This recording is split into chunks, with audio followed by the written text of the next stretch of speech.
Hello, hello, hello, and welcome to Fallthrough, a podcast about technology, software, and computing from the Go perspective. I'm your host, Kris Brandow, also known as Scriptable, and this right here is a trailer. And it's a special trailer because it's a trailer for our very first episode / pilot. And of course, because we're nerds, that first episode is numbered 0. So while I'm putting that whole episode through post-production, I thought, you know what? Let's give our listeners a little bit of a teaser. But not just listeners, viewers, right? Because we're not only on the podcast apps, we're also on YouTube. There's video. You can see me speaking these words right now. If you're not doing that, you should go check it out. It's pretty cool. Anyway, with that, let's roll some clips. Let's get into this. Oh, wait. First, there's a thing I'm supposed to do. Right. Like, comment, share, subscribe, do all of those things. Now let's roll those clips.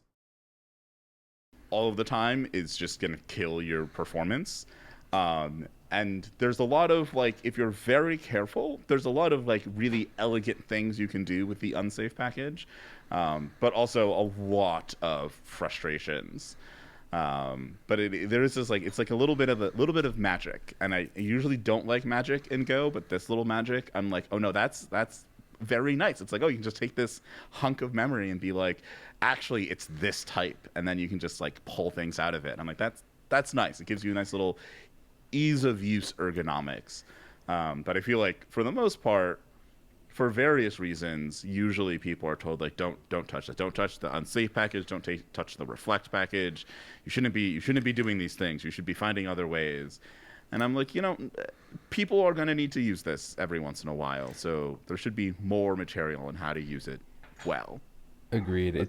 It's funny too because any sort of library or feature that involves struct tags is using the Reflect package under the hood, and then it's like, no, you don't do that, let them do it. And it's like, but I want to write something with struct tags too. Why can't I touch this is not fair. And I don't know if any of you seen the 1 billion row challenge. I think that was earlier this year or last year, I forget now.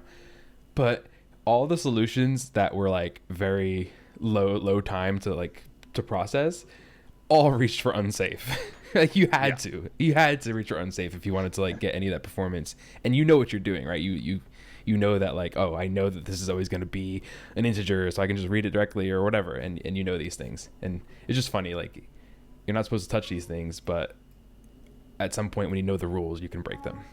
Yeah, it's there's some things are inherently sharp, and that's fine. You just need to put them in the corner with some yellow tape around them and insulate everything else from the sharp edges. But sometimes you really do need that sharp knife to go do what you need to get done. Yeah, I actually don't really understand the hesitation for a Reflect. I think the Go Reflect package is actually well documented, well featured. It makes sense. I maintain, I think, what is the biggest Go fixed width parsing library, and it's the whole code base is Reflect. And I think I wrote that in 2 afternoons with 3 years of Go experience, and it's not crazy. I don't know. I get the fear of Unsafe, right? Because you can break everything. But I don't know. Yeah, I do find Reflect can be very tedious. Yes. It's very verbose, and there are a lot tedious. of edge cases, and but it serves a purpose. I've also used it quite a few times to do fairly complex things behind what appears to everything else as a very simple API. Yeah, I don't know how you get around for any kind of encoding or decoding task. You're gonna reach for Reflect. And I think that's important because I see a lot of Go makes it so easy to write docs in code comments, or even just format errorf to add a little bit more context to your error. And yet so many developers are just not doing any of this stuff. It's if error does not equal nil, return error. Can you just return format error F and just add something a little bit more information? Because now, like, I may not have access to the line that's failing, and I want to know a little bit more about what's going on. And just, I guess what I'm trying to say is talking about making your code more like greppable, more like readable from like a perspective of not just reading the code, but what it's actually doing and commenting and documentation. So I want to talk a bit more about that stuff. And I always found myself in the go time stuff, like when Kris was going on like some discussions, I'm like, yeah, exactly. Yeah, Kris gets it. So now I get to actually talk to Kris and have more of these discussions. Semi-troll counterpoint.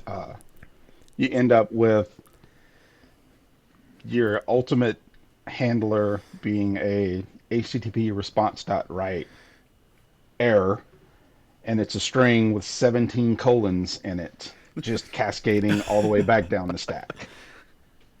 This is true. Yeah, I mean, you should never put that in front of an actual like client or user. But yeah, I get what you're saying. But it's something that's important to like talk about when you're designing things in your language. Because if you just keep returning error all the way up the stack, great. I have no idea what this means, where this came from.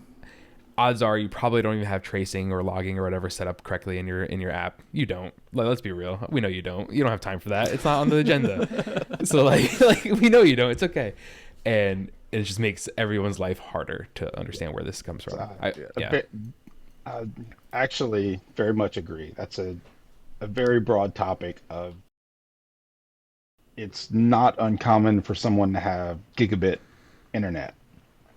So that downloading a 100K bit of code, no one even cares today. Whereas 10 years ago, 12, 15 years ago, that was a big deal. You had to do something just to make it work.